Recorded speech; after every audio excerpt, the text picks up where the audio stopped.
I would like to inform the body that we are in receipt of a letter dated 10 September 2024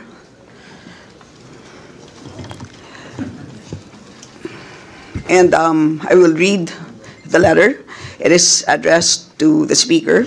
Dear Speaker Romualdez, the Office of the Vice President has submitted all necessary documentation to the House of Representatives Committee on Appropriations, including a detailed presentation on the proposed budget for fiscal year 2025. I have also articulated my position on the issues outlined in my opening statement during the previous hearing on 27 August 2024. We defer entirely to the discretion and judgment of the committee regarding our budget proposal for the coming year. Very truly yours, Sara Z. Duterte.